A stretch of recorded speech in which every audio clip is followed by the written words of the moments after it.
আসসালামু আলাইকুম প্রিয় শিক্ষার্থী ভাই বোন। আজকে আমি তোমাদেরকে এই সরল রেখার অন্তর্বিভক্ত এবং বহির্বিভক্ত সম্পর্কে পড়াবো। তাহলে লেট না করে সরাসরি ক্লাসে ফিরে যাই। দেখো, এই যদি একটি সরল রেখা হয়, এই সরল রেখাটা আমি এ এবং বি দিলাম। এই সরল রেখাটার এ বিন্দুর স্থানাঙ্ক দিলাম আমি x1 y1 এবং বি বিন্দুর স্থানাঙ্ক থাকলো x2 y2। এই এ বিন্দু এবং এই বি বিন্দুকে সংযোগ করলে মূলত এ বি সরল রেখাটি হয়। এই এ বি সরল রেখার অভ্যন্তরে ভিতরে আমি অপর একটি বিন্দু নিলাম, সেই বিন্দু নিলাম আমি সি। এই বিন্দুটার স্থানাঙ্ক দিলাম এক্স ওয়াই। তাহলে এ এবং বি এই দুই বিন্দু সংযোগ করলে এ বি সরল রেখাটি হলো। এই এ বি সরল রেখাটির অভ্যন্তরে অপর একটি বিন্দু নিলাম হচ্ছে সি। এই সি বিন্দুটি করলো কি, এ বি রেখাটিকে দুইটা পার্ট করলো। এখন দুইটা পার্ট যে করলো, দুইটা পার্ট কত অনুপাতে হইল ধরলাম আমি যে এ এবং সি এর মাঝখানে যে দূরত্ব এখানে হলো আমার এম, অর্থাৎ এই যে এখানে এতটুকু হলো এম, এতটুকু হলো এম। আর বি এবং সি এর মাঝখানের এই পার্টটি হলো ধরলাম যে এন। তাহলে এ বি সরল রেখাটিকে এই সি বিন্দুটি এম এন অনুপাতে অন্তর্বিভক্ত করেছে। তাহলে এই যে অন্তর্বিভক্তকারী বিন্দু সি, এই সি বিন্দুর স্থানাঙ্কটি কত সেটা আমরা বের করব। তাহলে সি বিন্দুর স্থানাঙ্ক বের করার জন্য খুব সোজা ফর্মুলা, সেই ফর্মুলাটা দেখো কি, যে সি বিন্দুর স্থানাঙ্ক যদি আমি লিখি এক্স ওয়াই, সি বিন্দুর স্থানাঙ্ক এক্স ওয়াই, কি করব, এই যে দুটি অনুপাত এম আর এন অনুপাত, এই এম এন আমি যোগ করে নেব। এখানে এম এন, এখানে এম এন যোগ করবো নিচে। হ্যাঁ, যোগ করার পরে যে কাজটি সেটা হচ্ছে উপরেও আমি এম প্লাস এন যোগ করব, এখানেও আমি এম প্লাস এন যোগ করব।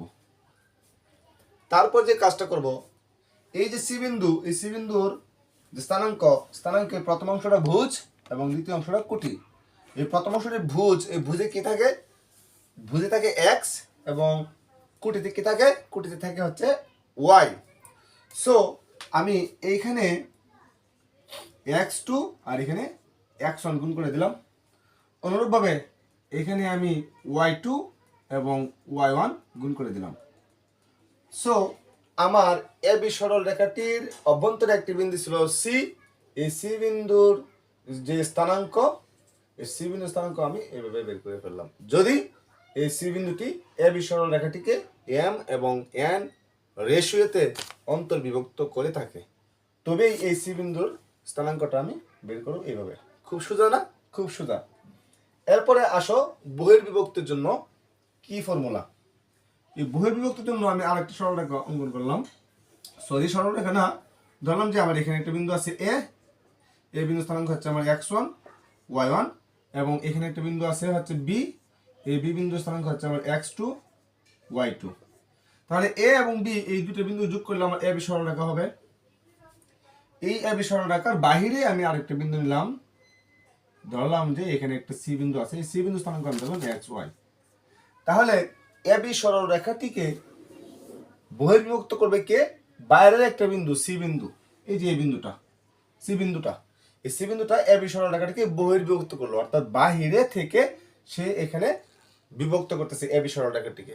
এটা যদি এই এ আর এই সি বিন্দুর মধ্যবর্তী দূরত্ব যদি আমি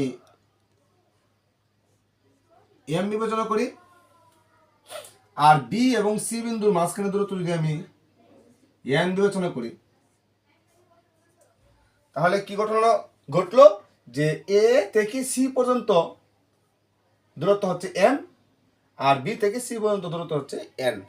তাহলে সি বিন্দুটা এ বি সরল রেখাটাকে বহির্বিভক্ত করতেছে। এই বহির্বিভক্তকারী যে সি বিন্দু, এই সি বিন্দু স্থানাঙ্কটা এখন বের করবো ঠিক আগেরটার মতোই। তাহলে সি বিন্দু স্থানাঙ্ক যদি আমি লিখি এইভাবে, আগের মতোই, হ্যাঁ প্রিয় শিক্ষার্থী ভাই বোন, আগের মতোই একদম। কিন্তু এখানে যেহেতু বহির্বিভক্ত, এখানে আমি আগে কি করছিলাম, অন্তর্বিভক্তের ক্ষেত্রে আমি এই অনুপাত দুটিকে যোগ করে দিয়েছিলাম অন্তর্বিভক্তর ক্ষেত্রে, কিন্তু বহির্বিভক্ত ক্ষেত্রে এখানে আমি যে দুটো অনুপাতে বহির্বিভক্ত হলো সেই দুটির অনুপাত বিয়োগ করে দেবো এরকম ভাবে বিয়োগ করে দিলাম। উপরেও আমি সেম কাজটাই করব, m minus n, m minus n. এখন ঠিক আগের মতোই এই অংশটা ভুজের এবং এই অংশটা কুটির। ভুজের ক্ষেত্রে ভুজের সাথে এক্স থাকে এবং কুটিতে ওয়াই থাকে। তাহলে আমি একটু জাস্ট উল্টায় লিখবো যে এখানে x1 x2 না লিখে এখানে হচ্ছে আমার x2, এখানে হচ্ছে আমার x1। অনুরূপভাবে এখানেও আমি y2, এখানে হচ্ছে y1 y1। সো অন্তর্বিভক্তকারী বিন্দু স্থানাঙ্ক পেয়ে গেলাম এবং বহির্বিভক্তকারী বিন্দুর স্থানাঙ্ক আমি পেয়ে গেলাম। তাহলে এটা খুবই ইন্টারেস্টিং একটি পার্ট, এটা খুবই গুরুত্বপূর্ণ এবং একটা পার্ট। আজকে শুধু ফর্মুলাটা দেখালাম, অন্যদিন এই সংক্রান্ত ফর্মুলার ম্যাথমেটিক্স আমি সলভ করে তোমাদের দেখাবো। আজকে এই পর্যন্তই। আসসালামু আলাইকুম।